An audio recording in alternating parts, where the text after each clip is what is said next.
Hello, everybody. Your girl has been out because I want to talk about the reason why. And but before we do that,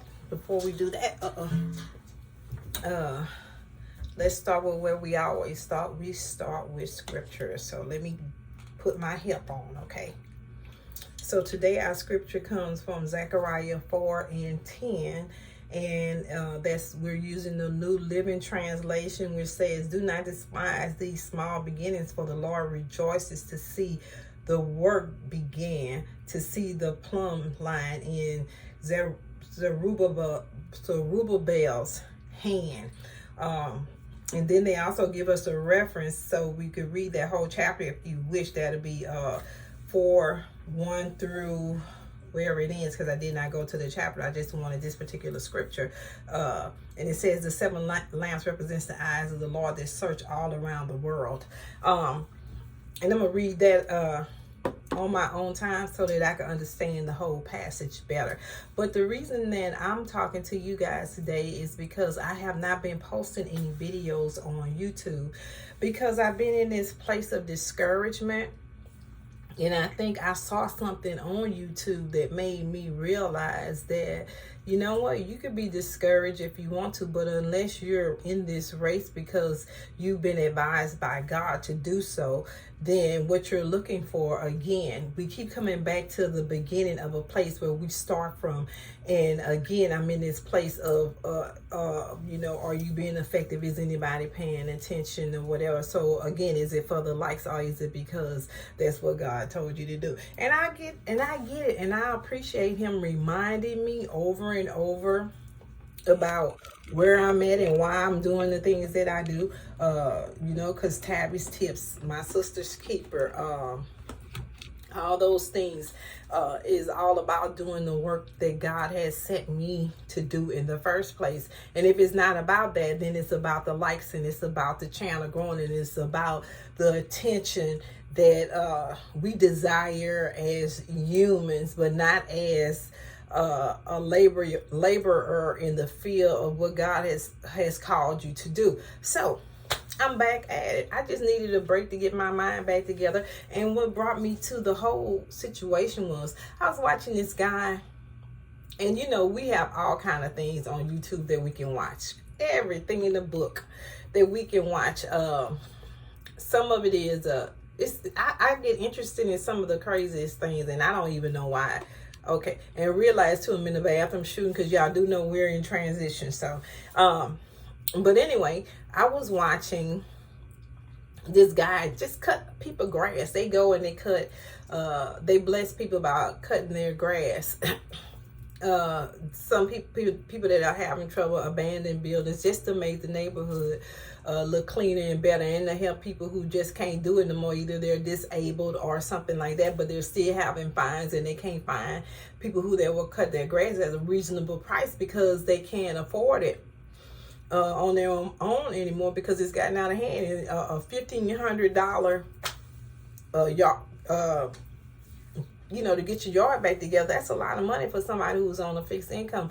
But what I also noticed is a guy, his name is Al Blaze, and he had another guy that working for him called AP. And AP separated, he and Al are still connected. They help each other out, but AP started his own channel. And AP don't have nearly the stuff that Al has to start doing this thing. His channel is called Clean the City. It's a nonprofit where he goes around and he cleaning the city, cleaning up yards that are overgrown and stuff like that. And so what inspired me with AP is AP has a Honda. I think that's what his car is. He don't have a truck. He don't have a riding lawnmower. I could tell you all the things he don't have, but he tackles these big jobs. He does it with a weed eater, a chainsaw, a blower, a rake, and a push lawnmower. And I looked at this guy and I'm like, wow.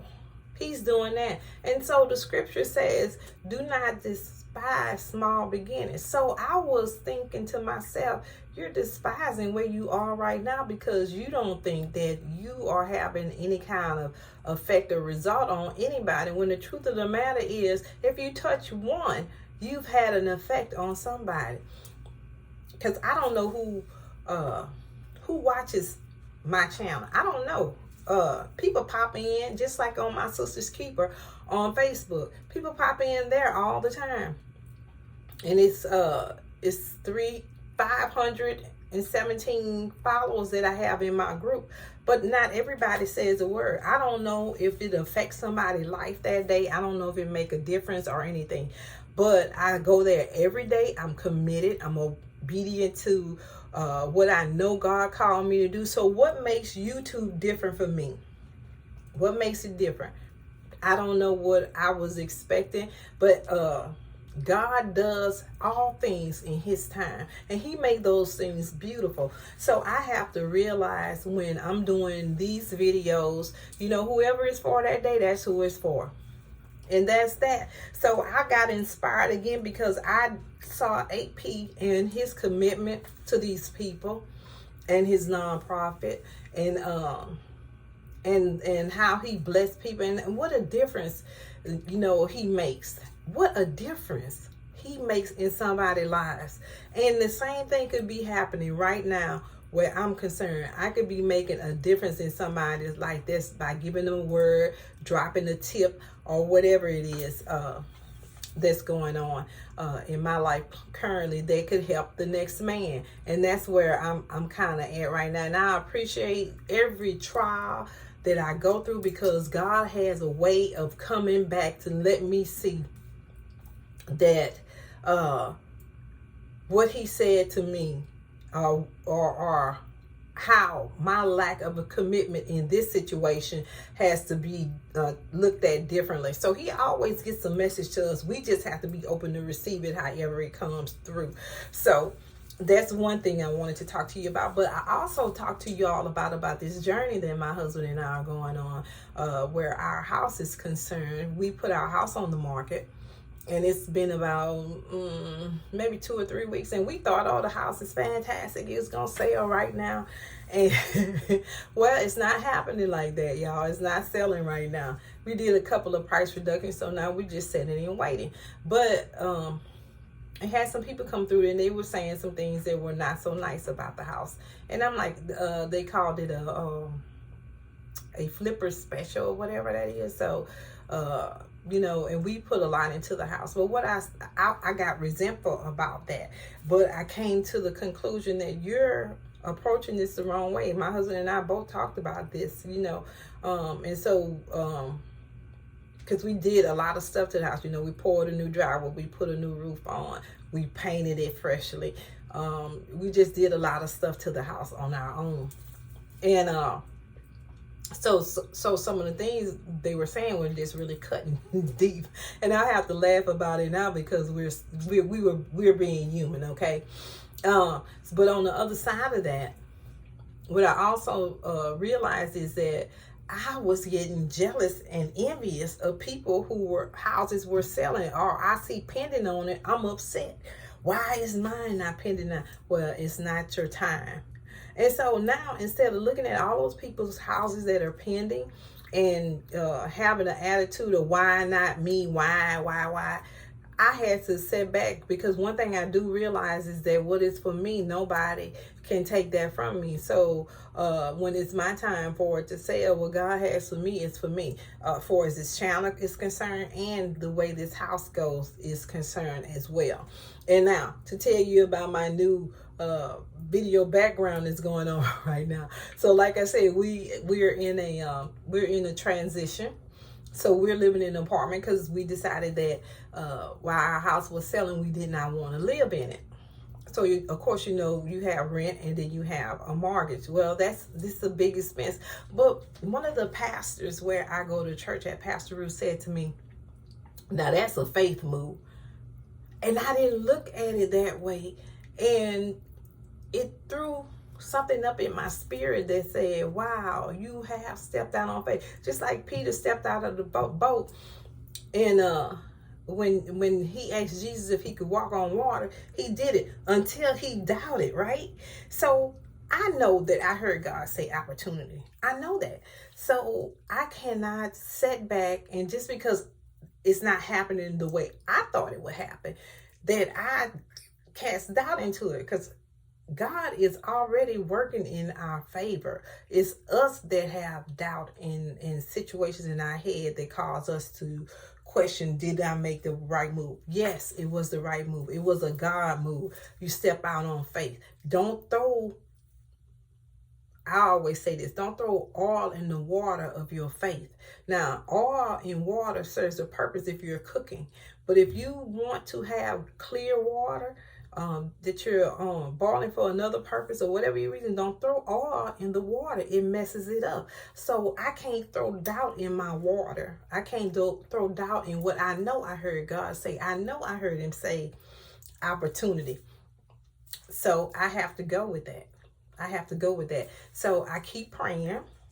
I keep keeping my mind on all the good, and I congratulate all the people now that their homes have sold and they're in an independent state. That means the people found a house that was right for them, and that means that the house that they were meant to have, they're having. So in that same breath, I congratulate them on both sides, and I'm happy for these people. But I know for a fact that what is for me, nothing can stop that from happening as well. And I need to keep my mind focused on that. No matter what anybody's opinion is of the house, I have now taken another thought of it. And my request every day is that God have a benevolent, my request is that God have a benevolent take or to the house on 5067 Green Ridge Drive in Baton Rouge, and that whoever is there, that benevolence means kindness and charity to whoever the new homeowner is, to that address. I take myself out of the picture. I have to detach from that. So take kindness and charity to that address and the homeowner, the new homeowner at 5067 Green Ridge Drive in Baton Rouge. Okay, so that's my new approach to the thought, and believing that God has this covered already and already taken care of it in our for our good. So while we're in this transition, my new place, my background you see is going to be the shower curtain probably in this door that's behind me, because I'm sitting in the bathroom making this video, y'all. But I learned something a few weeks back. I made a video and it was talking about being comfortable in the skin that you're in. My husband didn't like the video too much because he said I didn't present my best self. But no, I presented my best self because of whoever I am. I have to love my imperfections. I have to love who Tab is. It don't matter if I have makeup on, my wig on, no hair on, a bandana tied around my head.